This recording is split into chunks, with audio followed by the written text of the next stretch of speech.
Fan sound వస్తే మాట బాగా రాదు స్పష్టంగా. ఓ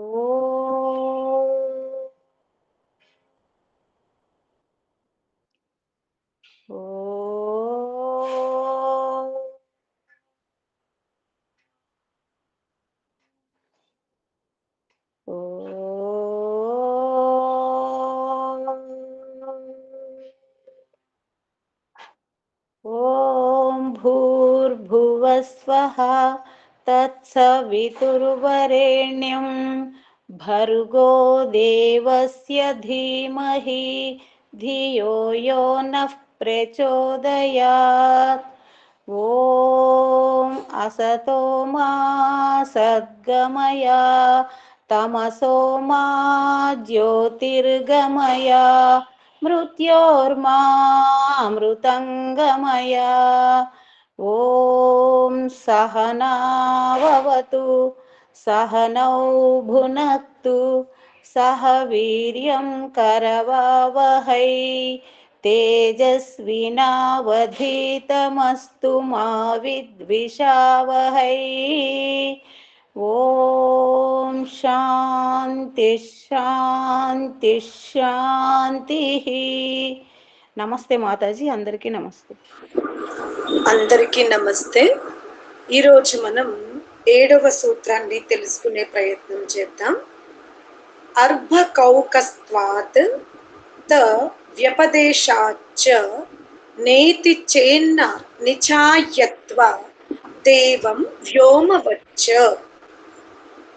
అంటే గత సూత్రాల యందు హృదయంతరే అంటే మనం అక్కడ ఆత్మ కాదు పరమాత్ముడు అని అన్నాం. అంటే మస్తిష్క భాగమున గల హృదయాలయందు ఎవరున్నారు అని అంటే పరమాత్ముడున్నాడు.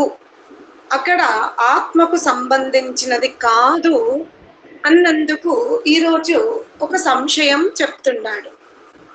మీరు పరమాత్ముని సర్వవ్యాపకుడు అంటారు, పరమాత్ముని మీరు ఆకాశం వలె విశాలంగా ఉన్నారు అంటారు. మరి మస్తిష్క భాగమున గల హృదయము చాలా చిన్నది కదా, చాలా చిన్నగా ఉంది. అంటే ఆ హృదయ స్థానమును దేనితో పోల్చారు అంటే ధాన్యపు గింజతో పోల్చారు, పప్పు గింజతో పోలుస్తారు. అంటే హృదయము ఒక ధాన్యం గింజంతగా ఉంది. ఆ ధాన్యపు గింజను భూమి కంటే కూడా విశాలంగా ఈ ముల్లోకాలను ధరించినటువంటి ఆ బ్రహ్మ అక్కడ స్వల్పముగా ఉంటాడు కదా. అందుకనే మేము అక్కడ ఆత్మతత్వాన్ని తీసుకుంటాము, పరమాత్మ తత్వాన్ని తీసుకోము అని ఒకరు తమ అభిప్రాయాన్ని చెప్తున్నారు. సిద్ధాంతం అర్థమైందా? పరమాత్ముడు ఎక్కడ ఉంటాడు అని అంటే ముందు సూత్రాలలో ఏమన్నారు? హృదయాంతరే, హృదయమున ఉంటాడు అన్నారు. హృదయమున గల చైతన్య తత్వము అది పరమాత్మ వాచకమే, కానీ ఆత్మవాచకము కాదని మీరంటే ఈ శరీరములో హృదయము ఒక వడ్డి గింజంత ఉంది, ఒక బియ్యపు రవ్వంత ఉంది. బియ్యపు గింజంత స్థానములో హృదయం ఉంది. మరి ఇంత విశాలమైనటువంటి ఆ భగవంతుడు ఆ హృదయపు స్థానమున ఎలా పడతాడు? కావున అది పరమాత్మ తత్వము కాదు, ఆత్మతత్వం అని ఒకరు అంటున్నారు. అందుకని సూత్రములో ఏం చెప్తున్నారంటే నా అటుల కాదు. ఒకసారి మ్యూట్ చేసుకోరా దయచేసి. ఎవరైనా అన్మ్యూట్ లో ఉంటే మ్యూట్ చేసుకోండి. కాసం శెట్టి గారు మ్యూట్ చేసుకోండి. స్మిత చేయగలిగితే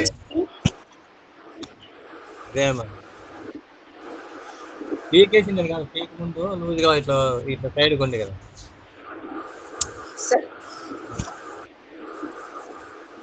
మీకు ప్రశ్న అర్థమైందా? నిన్నటి వరకు మనం ఏం తెలుసుకున్నాము?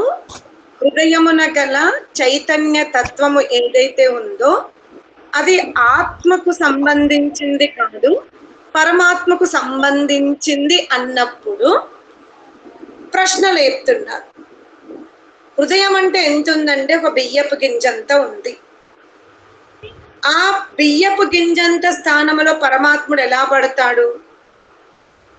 తర్వాత అప్పుడు పరమాత్ముడు నివాస స్థానము అంటే ఇంకా ఆయన స్థానము కూడా సీమితమైనట్టు కదా. పరమాత్ముడు హృదయముననే ఉంటాడు అంటే బియ్యపు గింజంత హృదయములో పరమాత్ముడు అందులోకి దూరాలి. మళ్ళీ అతని స్థానం ఏకదేశి అవుతుంది కదా.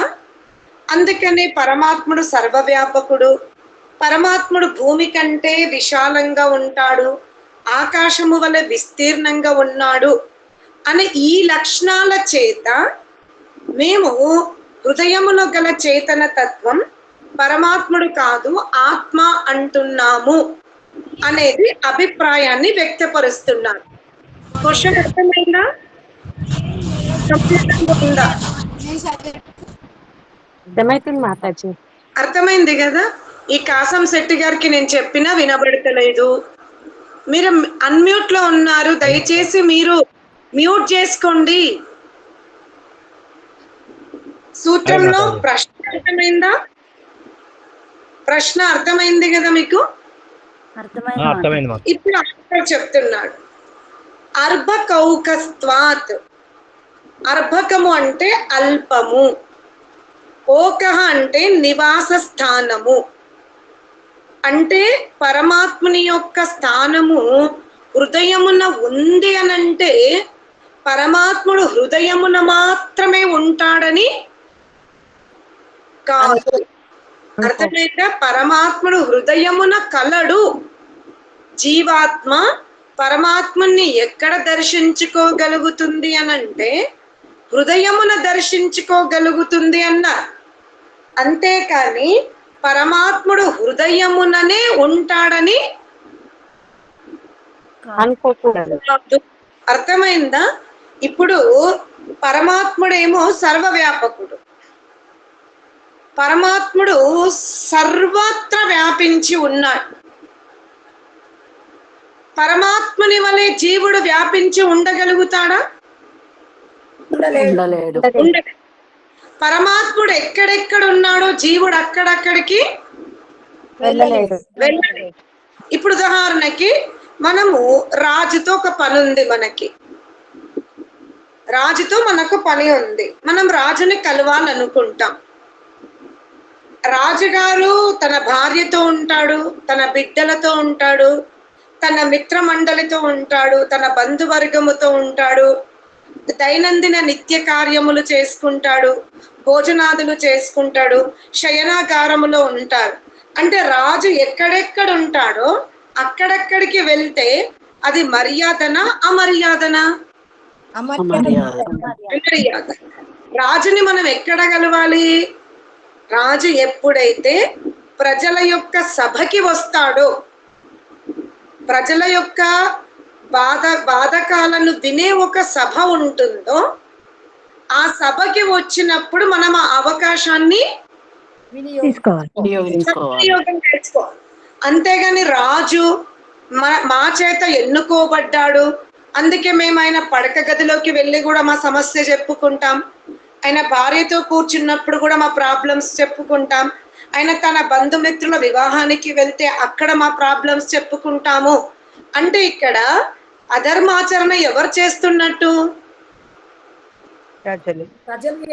ప్రజలు చేస్తున్నట్టు. ఎందుకంటే ప్రజల యొక్క కష్టాలను తీర్చాల్సిన బాధ్యత రాజుకుంది, లేదని కాదు. అంత మాత్రాన రాజుకు వ్యక్తిగత జీవితము ఉండదని అనుకోకూడదు. అలాగే పరమాత్ముడు అంతటా వ్యాపించి ఉన్నాడు. పరమాత్ముడు మనకు తల్లి, పరమాత్ముడు మనకు బంధువు, పరమాత్ముడు మనకు మిత్రుడు. అంటే కేవలం మనతోనే మాట్లాడాలా పరమాత్ముడు? కాదు కదా. మనలాగా మనకంటే ఎక్కువ అతన్ని ఇష్టపడే వాళ్ళు కూడా లోకమున ఉన్నాను. అలా ముందరున్నారు. అలాగే మనకెలా బాధలు చెప్పుకోవాలని ఉందో అలాగే ఇతరులు కూడా పరమాత్మనితో బాధలు చెప్పుకోవాల్సిన వాళ్ళు కూడా అనుకుంటున్నారు. ఉన్నారు. అందుకని ఇక్కడ ఏమన్నాడు అంటే, ఓ జీవాత్మ, నువ్వు పరమాత్ముని అన్నమయ కోశం భుజిస్తున్న సమయంలో నేను పరమాత్ముని అన్నములో చూస్తా, నేను పరమాత్ముని ప్రాణములో చూస్తా, పరమాత్ముని నేను చింతనలో చూస్తా, పరమాత్ముని నేను రూపములో చూస్తా, పరమాత్ముని నేను శబ్దములో చూస్తా. అంటే ఇది మర్యాద కాదు. కాదు. అర్థమైందా? పరమాత్ముడు అన్నాదుల యందు ఉండొచ్చు, పరమాత్ముడు వాయువులో ఉండొచ్చు, పరమాత్ముడు జ్ఞాన విజ్ఞానముల యందు ఉండొచ్చు. ఎందుకంటే శబ్దం అతనిదే, రూపం అతనిదే, గంధం అతనిదే, వాయువు అతనిదే, ప్రాణం అతనిదే, అన్నాదులు అతనిదే, అన్ని అతనివే. కానీ అన్ని అతనివైనంత మాత్రాన, అతను అంతటా ఉన్నంత మాత్రాన జీవుడు ఎక్కడంటే అక్కడ కలుస్తాను అంటే కుదరదు అంటాడు. అందుకని ఏం చెప్తున్నాడు? ఏషమా ఆత్మ అంతర్హృదయే. పరమాత్ముడు జీవాత్మకు ఎక్కడ దర్శనమిస్తాడు అంటే హృదయమున ఇస్తాడు అన్నాడు. కానీ పరమాత్ముడు హృదయముననే ఉంటాడు అనలేదు. అనలేదు. ఇది జీవాత్మకు చెప్పబడి ఉంది. నీవు ఆ సృష్టికర్తను కలవాలి అనుకుంటే, ఆ సృష్టికర్తతో ఏకాంతములో ఆనందాన్ని అనుభవించాలి అనుకుంటే, ఆ స్థానం ఎక్కడ ఉంది? నీ శరీరం మస్తిష్క భాగమున ఉంది. ఎందుకంటే ఆ హృదయానికి రక్తం అవసరం లేదు, ఆ హృదయానికి ప్రాణం అవసరం లేదు, ఆ హృదయమునకు జ్ఞాన విజ్ఞానం అవసరం లేదు. అక్కడ అన్ని సిద్ధముగా ఉన్నవి. కేవలం నువ్వు వెళ్ళి అక్కడ ఉన్న స్వరూపాన్ని రహస్యముగా దర్శించుకోవాలి. అందుకనే జీవాత్మకు పూర్తిగా పరమాత్మునితో చర్చించే అవకాశము, పరమాత్ముని అతి సామీప్యముగా చూసుకునే లబ్ధి ఎక్కడ కలుగుతుంది అంటే హృదయ స్థానము అన్నాడు. అంతేగాని పరమాత్ముడు హృదయమున మాత్రమే ఉంటాడు, అతని శక్తి అంతకు మించి లేదు, ఆ ఆవగింజంత హృదయములోనే పరమాత్ముడు ఉంటాడు అనే అర్థం లేదు అంటున్నాడు. అనియాన్ వ్రీహేర్ వయవాద్వ సర్షపాద్వ శామకాద్వ శామక తండూలాద్వ. ఆ హృదయ స్థానము వడ్ల గింజ కంటెను, యవ్వల కంటెను, ఆవ గింజ కంటెను, బియ్యపు గింజ కంటెను చాలా చిన్నది. మరి ఆ అల్పత్వమున బ్రహ్మను వర్ణించుట సరి అయినది కాదు. ఒకవేళ పరమాత్ముడు హృదయముననే ఉంటాడు అంటే పరమాత్ముడు ఏకదేశి అవ్వాల్సి వస్తుంది. అటులనే పరమాత్ముని యొక్క శక్తి ఏమైపోతుంది? విచ్ఛిన్నమవుతుంది, పరిమితమవుతుంది, సీమితమవుతుంది. అందుకనే వీళ్ళేమంటున్నారు అంటే ఇన్ని తప్పులు జరుగుతవి కాబట్టి మేము పరమాత్మని హృదయమున ఉన్న తత్వము ఆత్మతత్వం అంటున్నామని ఒకరు. ఋషి ఏమంటున్నాడంటే ఆవగింజంత స్థలము హృదయమునకు చెప్పబడి ఉంది, ఇది ఆత్మకు చెప్పబడి ఉంది కానీ పరమాత్మనకు చెప్పబడి లేదు. ఇది సరి అయినది కాదు. పరమాత్మ అంతటా ఉన్నప్పటికీ ఆ పరమాత్ముడు ఆకాశము వలె, భూమి వలె, వాయువు వలె అంతటా వ్యాపించి ఉన్నప్పటికీ ఆ విభుత్వం అంటే ఏదైతే పరమాత్మలో ఉన్నటువంటి ప్రకాశం ఏదైతే ఉందో ఆ విభుత్వమును దర్శించుకోవాలి అంటే జీవుడు పరమాత్మని ఎక్కడ దర్శించుకుంటే ఆ విభుత్వం కలుగుతుంది? హృదయము. అర్థమైందా? మస్తిష్క భాగమున గల హృదయములో అక్కడ ఆ హృదయమున ఎవరు కూర్చోవాలి? జీవుడు జీవుడు కూర్చోవాలి. అంటే జీవుడు ఆ హృదయ స్థానమున ఉండడు ఎల్లవేళల. అది గుర్తుపెట్టుకోండి.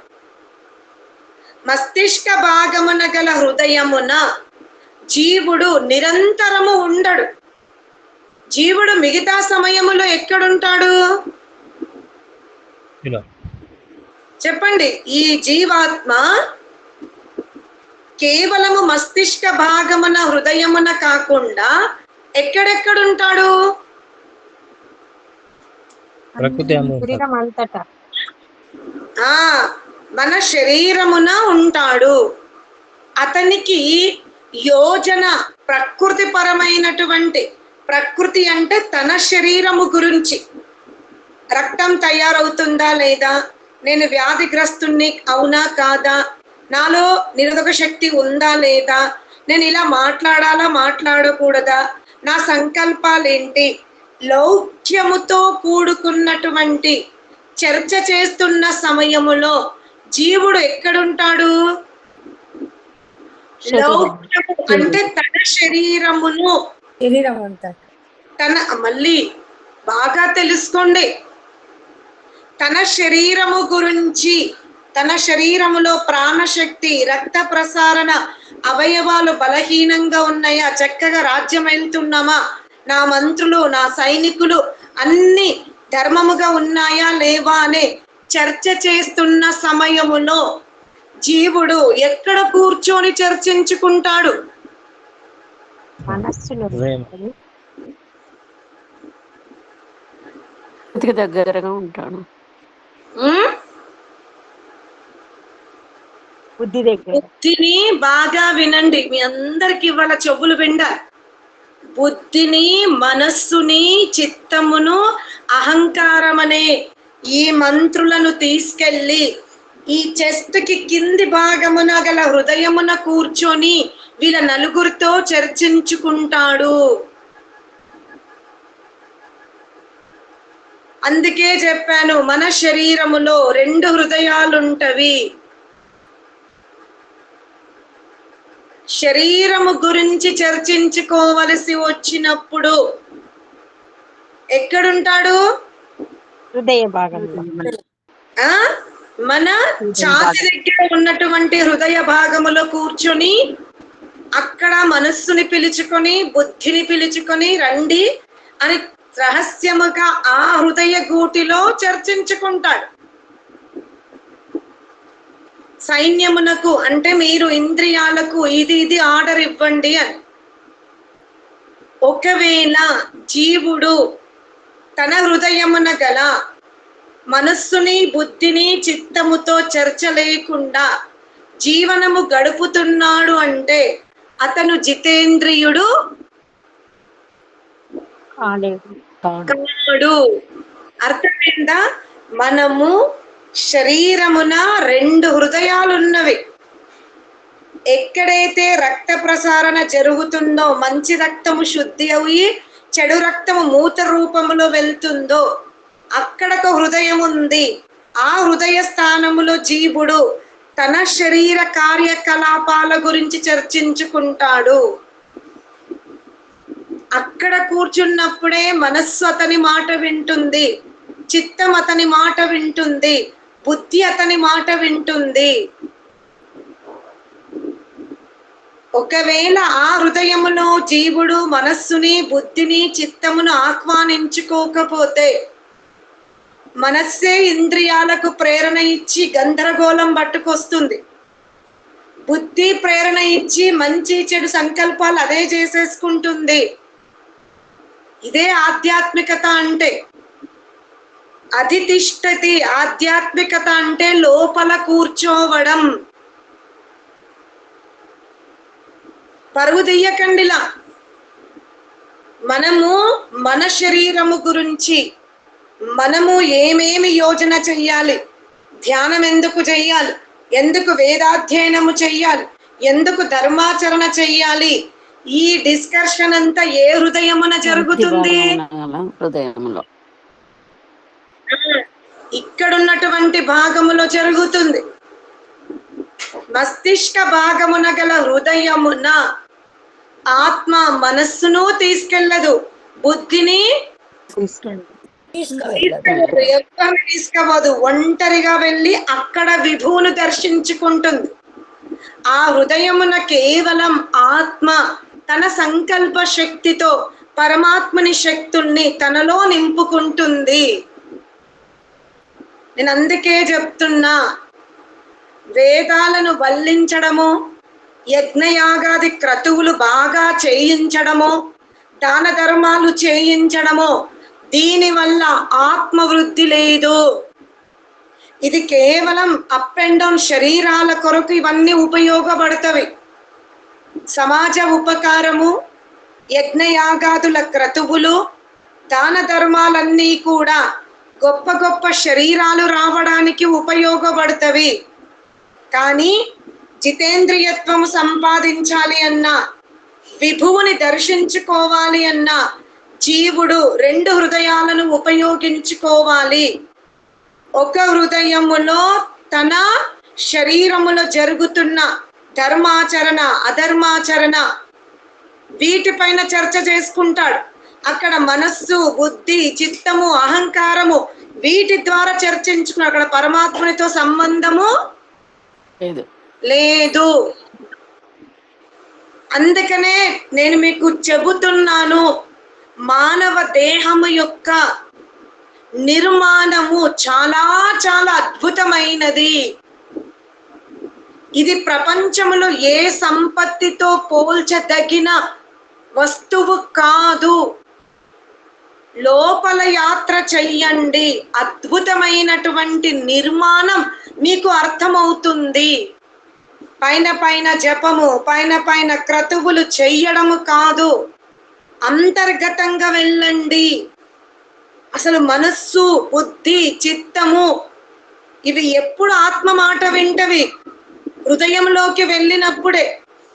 ఇప్పుడు రాజు మంత్రికి చెప్పేశాడు. మంత్రి ప్రజలతో ఉన్నప్పుడు రాజు మాట వింటాడు అనుకుంటున్నారా మీరు?